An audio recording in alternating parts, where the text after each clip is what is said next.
Glow-in-the-Dark Black Rose Acrylic Nail Art Tutorial by Hotpinkzebrapolish. Hi guys! In today's video I am going to be showing you this really kind of simple and fun and elegant black rose nail art design. And so the rose itself is just solid black acrylic, but then it's highlighted with some glow-in-the-dark pigment. So when you go into the light, when you go into the dark, all of those little edges light up and you can see all of the edges of the petals, and it's just really cool looking in the dark. It's one of my favorite glow-in-the-dark things I've done so far because it's so easily recognizable as a rose just because of the shape of the petals and all of that. So that's just so cool. But then also the stem has got this amazing duochrome teal to purple flake on it that is just gorgeous, and then there's glitter in the background. So this thing is like jam-packed with glitter and chrome and glow-in-the-dark, and yet it's just also kind of simple in a way. I mean, I guess all of that doesn't make it simple, but it's not crazy. It's not too much, I don't think. Maybe you think it's too much. I don't think it's too much. I hope you like it, and don't forget to click subscribe so you get all my future videos as well. So here are some of the glitters I'm going to be using. So here's the first one, and this is from Beauty Big Bang. So it's a little set of purple glitter. The little stickers on the top got some glitter underneath them, so I just ended up peeling those off. And they kind of made a little mess the first time I opened them, but that is mostly because these little jars are full to the brim. There's so much glitter here, it was insane. And these are some gorgeous glitter mixes, and they're all purple, but they're all a different purple, and most of them have kind of like a teal undertone to them, which I absolutely love. Purple and teal, that's one of my absolute favorite color combinations. I just adore that. Actually, purple with almost any color makes my favorite color combinations. I just like purple. But anywho, those are the glitters, and then I've also got these that I guess you could call them either a glitter or a sequin. I think of them in my head as a sequins more, but they're just little circles, and these are aqua, and there's 3 sizes. So there's a small, medium, and large, all of the same color and the same thing, but just different sizes, which is kind of cool because, you know, you never know when you need that. And then here's a little packet of glow-in-the-dark powder.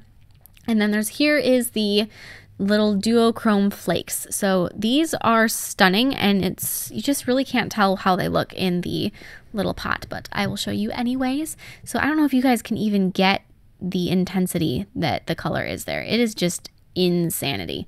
Absolutely amazing. I was unbelievably impressed with that. So to do the nail, I'm going to start by dipping a bead of clear acrylic into one of those purple glitters. I chose the one that was the bluest and the one that was the pinkest, just so that there'd be a little bit bigger of a contrast in there. So I started with the bluer one at the cuticle, and I'm just going to kind of work that glitter around and then sort of bring it down halfway down the nail and kind of blend it out at that halfway point so that there's not going to be an abrupt change of color between the darker or the bluer one and the pinker one. So then after I have that about halfway down, like I said, I'm going to switch to the pinker one, and I'm going to try to blend that up just a little bit, once again to avoid that abrasive, or not abrasive, but that harsh line between the 2 colors of glitter. Just kind of make it nice, soft little blend there, just like that. And I'm going to add a little bit more color just to blend it out better with the darker, or I keep saying darker, but it's bluer, not darker. And then taking a bead of clear acrylic that's relatively wet, I'm going to pick up a couple of the largest of the sequins, and I'm just going to place them down here and there a little bit randomly, just across the center of the nail. Not too many of them. I just wanted, you know, a few just to pick up more of that teal color and bring the teal color out. And then you're going to want to encase this nail with a layer of clear acrylic. Now, you may have guessed at this point that because of all of these layers of acrylic that are on here, this nail is pretty thick. And it is comparatively to other designs that I do. It's not thick to the point where it's not wearable by any means. It's about the thickness that you'd want if you were to wear this nail. So I just wanted to mention that. Usually the nails that I do for these practice things are thinner than you'd actually want to wear. But this one is about the thickness that I would recommend for this length of a nail. So it's not too thick. I just wanted to make sure that that was known.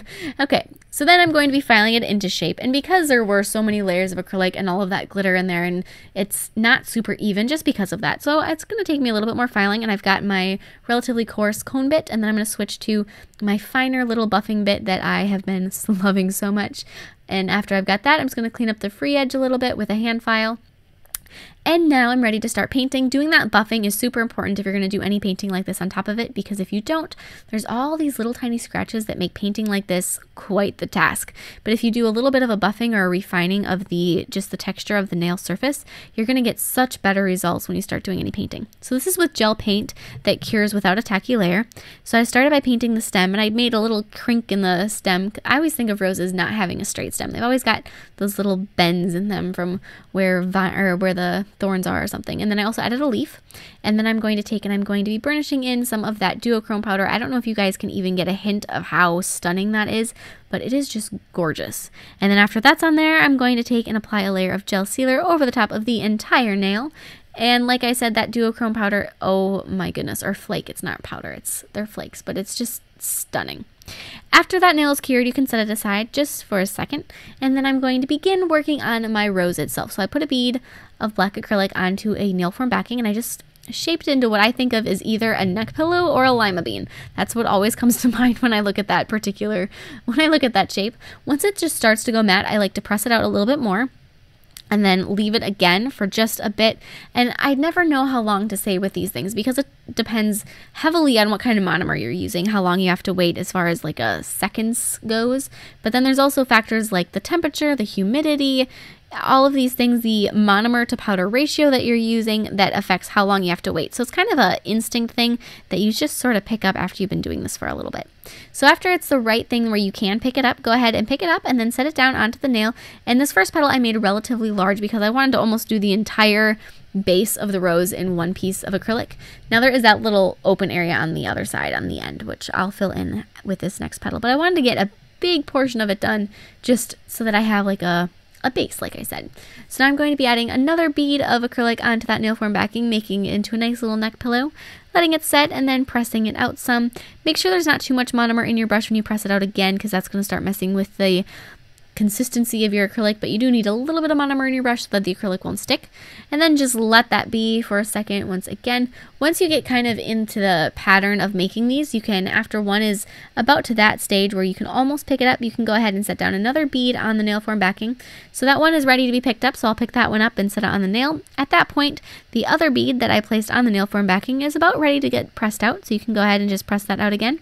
And as you're placing these petals onto the rose, make sure that you are leaving, like you're pulling them up so that they're not so flat against each other. You want them to have a little bit of space and almost kind of little bits of ruffles, which especially with this black rose is going to help because it is really hard to see, especially in the videos, how the edges look in there. I mean, it just looks like a black hole, which does not help you guys out, and I'm so sorry. I will put a link to a different rose making video that I have in the description box below if you want to see more details on how I make roses in a video where it's a red one, and you'll be able to see it a lot better.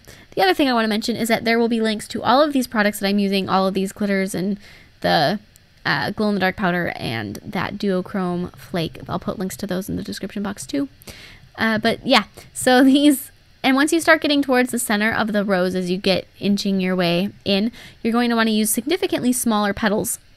So just keep making them a little bit smaller, use a little bit less acrylic here and there, just to make sure that all of that stays good, and that it does start to get down smaller, and progressively your petals are going to start standing up more, so they're going to be less flat against the nail, and eventually the very center of the rose you're going to want to be perpendicular to the nail. So just progressively kind of straighten them as you're working your way towards the center as well. So I'm just keeping on working there, and I don't remember how many, I think it was at least 12 petals. Not sure, I lost track. But you do want to add quite a few of them in there. And like I said, though, once you start getting into the pattern of it, you can have a petal that's ready to be picked up almost constantly. And there's always something to do. There's less waiting. I know with that first one, I always do that. I always make the first one and then wait just to kind of get a feel for how my acrylic is setting that day even, because it does make a difference. And there's so many factors. So I do like to just kind of do a petal or two just to get a feel for it again before I start making a whole bunch at a time. And then that last, so the very center of the flower, you're going to want that to be more of like a long stripe of acrylic. And then you're going to want to roll that up. So use just the tip of your brush and carefully roll it. And then I cut off some of the bottom because it got a little bit long, and then place that little rolled up bit in the center. And then I'm going to be adding 2 final petals around that center. So I put the center in there, and then I'm going to add 2 teeny tiny petals just around it, just so that it's in there properly, and there's those couple little fresh petals that are still part of the center of the flower, but they're just starting to open up and break away from it. So that's these last 2 that I'm going to be adding here. They're very, very small, barely even seen. So then I'm going to take and I'm going to put some gel sealer onto a little piece of foil, and then I'm going to start mixing in some of this glow-in-the-dark pigment. And I just took the pigment and I put it in a little jar. It did come in that bag, but I didn't like having it in the bag, so I just took it and poured it into a jar. And there was a lot of pigment in there, like holy cow, there was a lot. So it took 2 jars. I mean, I can't even describe to you how much of this pigment was there, and you don't need very much when you're doing these things. So that's going to last a very, very long time. So at this point, I'm just going to take, and I have this little gel sealer glow pigment mixture, and I'm adding it to the tips and the edges of all of these petals. And it's not difficult to do this. You just have to kind of get a little bit of that gel mixture onto the end of a brush, and then just paint around the edges and just kind of trail your brush around the edges of the petals. And it doesn't take very much of the glow pigment either to make this thing glow. I mean, it really does glow in the dark. The pictures and the video does not do it justice. But just keep adding these little bits of glow here and there, and then cure that, and then that is all done. You don't have to add any more gel sealer or anything to the rose because it's just acrylic. So that's all set. I hope you guys like this. I think it is so cool. Like I said, I love black roses too. In my bathroom, I've got black roses going all around my mirror. It's kind of a thing. So I hope you like it, and don't forget to share recreations with me on Facebook and Instagram. I would love to see them, and I will see you in my next video. Bye!